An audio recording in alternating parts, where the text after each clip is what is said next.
Episode 11 of family by choice की कहानी शुरू होती है सान्हा के कन्फेशन से। जोवोन शुरू में ऐसे एक्ट करती है जैसे उसे कुछ समझ ही नहीं आया हो, मगर अंदर से वो इतनी ज़्यादा हिला दी जाती है कि अपनी डेट का बिल्कुल ही ख्याल नहीं देता। वो सीधा घर वापस चली जाती है। दाल को भी अब समझ आ जाता है कि जोवोन और सान्हा का मसला अब बहनों भाई वाला नहीं रहा है। अगले दिन जब दाल सान्हा को लिफ्ट में मिलती है तो वो उसे कसम देती है कि वो उसका कन्फेशन किसी को नहीं बताएगी। दूसरी तरफ हेजुन को पता चलता है कि जियोंगजे के प्रॉपर्टी लेने के लिए उसे एक फैमिली रिलेशन सर्टिफिकेट चाहिए।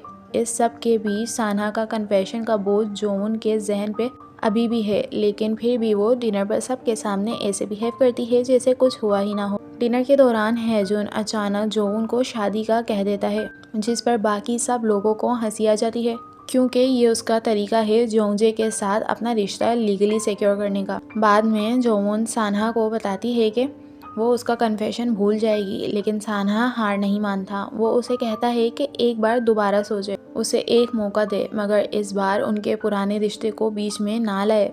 वापस आते हुए सान्हा हेजुन को समझाता है कि उनके रिश्तों को लीगल बनाने की ज़रूरत नहीं है और प्यार और फैमिली का मतलब कागज़ नहीं होते। इस दौरान सान्हा की माँ बार बार उसे कॉल करती रहती है। जब उसे जवाब नहीं मिलता तो वो हेजुन और सान्हा के निकलने के बाद सान्हा के फादर को कॉल करती है और बताती है कि उसने सान्हा को सिर्फ 1 महीने की छुट्टी पर भेजा था और वो उसे जल्दी वापस एक्सपेक्ट कर रही थी। अगले दिन जोवोन की बेकरी में वो हेजुन के दोस्त को पकड़ लेती है, जो हेजुन को ये समझाने की कोशिश कर रहा होता है कि शायद हेजुन जोवोन में रोमांटिक इंटरेस्ट रखता है। ये सीन बहुत ही फनी एंड होता है जब जोवोन गुस्से में हेजुन को बेकरी की खिड़कियां साफ करने की सज़ा दे देती है। इधर सान्हा दोनों डैड्स को क्लियरफाई करता है कि वो अब हमेशा के लिए रहने आया है और उसकी माँ सिर्फ ज़्यादा कंट्रोलिंग नेचर की वजह से उसे वापस बुलाना चाह रही है।